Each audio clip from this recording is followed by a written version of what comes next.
सियासी विरोधियों का जब भी कांग्रेस पर हमला होता है तो उस पर काउंटर अटैक के लिए दिग्गी राजा यानी दिग्विजय सिंह सामने आ जाते हैं। दिग्विजय सिंह इस वक्त हमारे साथ हैं। हिमाचल के चुनाव प्रचार में फायरब्रांड नेता को कांग्रेस ने उतारा है क्योंकि आखिरी मुकाम पर है चुनाव प्रचार। दिग्विजय जी, सबसे पहले ये जानना चाहेंगे कि आखिरकार कांग्रेस को हर जो पेचीदा मुद्दा होता है उसमें आप ही को आग में झोंकने की आदत क्यों पड़ गई है? मुझे कोई आग में नहीं झोंकता। मैं स्वयं अपने विवेक से, अपनी बुद्धि से कांग्रेस पार्टी की रीति नीति के अनुसार अपना बयान देता हूं और अपनी बात कहने का प्रयास करता हूं। लेकिन जो भी बात मैं करता हूं, सोच समझकर, बिना रिसर्च के कोई बात ऐसी नहीं करता। इसीलिए जो कुछ भी मैंने कहा है वो हर बात सही निकली है। चाहे संघ का आतंकवादी गतिविधियों में शामिल होना, चाहे बाबा रामदेव का मसला हो, चाहे उनके बालकृष्णन जी के फर्जी डिग्रियां और फर्जी पासपोर्ट का मसला हो, चाहे अरविंद केजरीवाल जी और अन्ना टीम के राजनीतिक महत्वाकांक्षा का मसला हो, चाहे नितिन गडकरी जी का मसला हो, जो कुछ मैंने कहा है सोच समझकर और प्रमाणों के आधार पर मैंने अपनी बात कही है।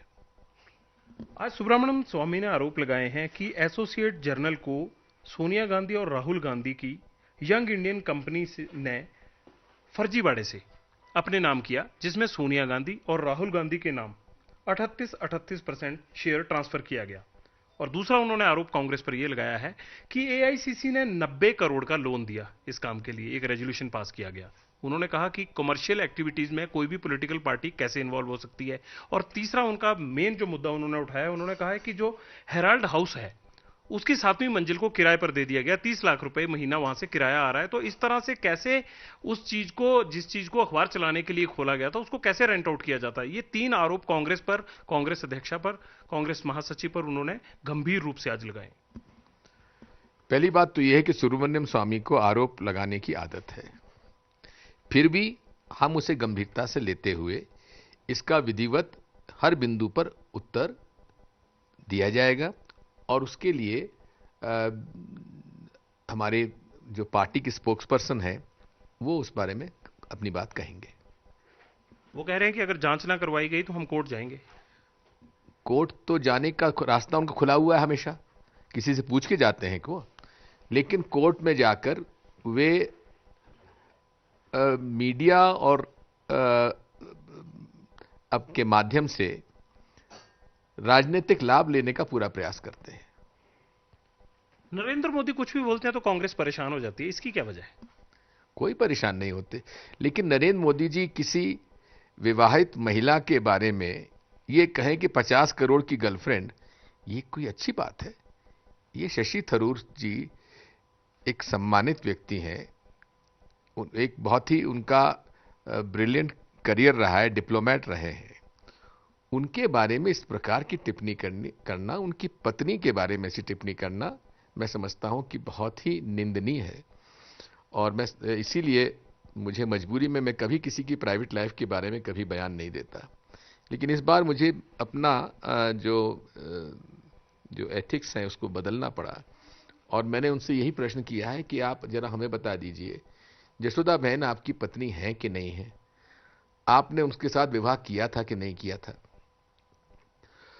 क्या उनसे आपका तलाक हो चुका है, डाइवोर्स हो चुका है? क्योंकि आपने अपने मैरिटल स्टेटस के मामले को हुज हु गुजरात की असेंबली का आपने उस बात को निकाल ही दिया है हुज हु से। तो इस बारे में थोड़ा सा हम आपसे जानकारी लेना चाहेंगे। दिग्विजय जी, कांग्रेस मोदी को प्रधानमंत्री के पद के उम्मीदवार के तौर पर क्या बड़ी चुनौती मानती है? हमें तो बड़ी खुशी होगी अगर भारतीय जनता पार्टी नरेंद्र मोदी को अपना प्रधानमंत्री डिक्लेयर कर दे, हमें बड़ी प्रसन्नता होगी। क्या इसकी वजह क्या है आपकी प्रसन्नता की? इसकी प्रसन्नता हम वजह तब बताएंगे जब उनको ये डिक्लेयर कर देंगे। केंद्रीय मंत्रिमंडल में फेरबदल हुआ तो कहते हैं कि 2014 का जो इलेक्शन आने वाला है उसमें अपनी छवि को सुधारने के लिए कांग्रेस ये सब कर रही है। आपको भी लगता है कि वजह यही है? इसमें किसी को आपत्ति नहीं होना चाहिए।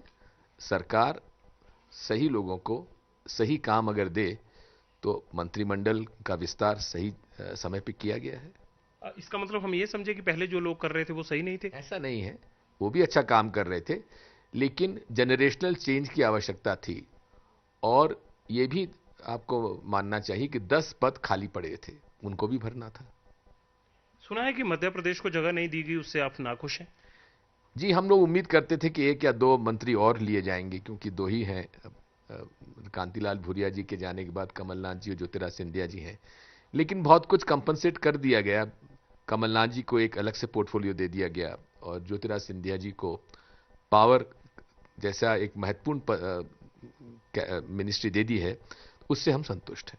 दूसरा हमला बोला है केजरीवाल ने, और ये दूसरी मर्तबा हुआ है। पहले रॉबर्ट वाड्रा के इशू पर हुआ था, और अब उन्होंने कहा है कि देश के प्रधानमंत्री तो मनमोहन सिंह हैं, लेकिन यूपीए की सरकार को चलाते मुकेश अंबानी हैं।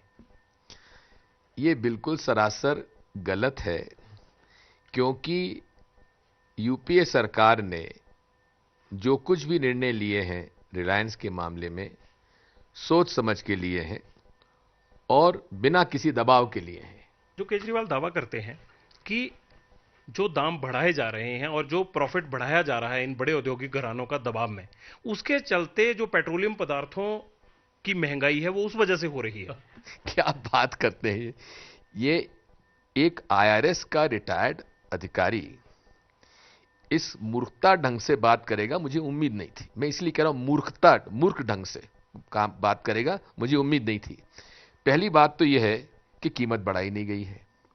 दूसरी बात यह है कि कई मसले ऐसे हैं जिसकी वजह से रिलायंस पेट्रोलियम का और पेट्रोलियम मिनिस्ट्री में कोई विवाद है, और अगर सरकार मुकेश अंबानी चलाते होते तो विवाद किस बात का होता?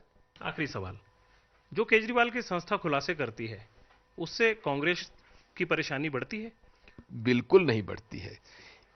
मुझे अब जानकारी मिलने लगी है कि अरविंद केजरीवाल बड़े बड़े रियल एस्टेट डेवलपर्स को फोन करके एक प्रकार से उनसे, उनके लोग जो हैं, उनके जो आसपास इंडिया अगेंस्ट करप्शन में काम करते हैं, अब जैसे एक मयंक गांधी का केस आया था, स्वयं दमानिया का केस आया था, ये दोनों रियल एस्टेट में हैं। हम जानना चाहते हैं कि इंडिया अगेंस्ट करप्शन में कितने रियल एस्टेट के लोग उन्हें मदद कर रहे हैं और उनके माध्यम से कितने चैनल उन्होंने रियल एस्टेट की कंपनीज के साथ खोल दिए हैं, हम जानना चाहते हैं।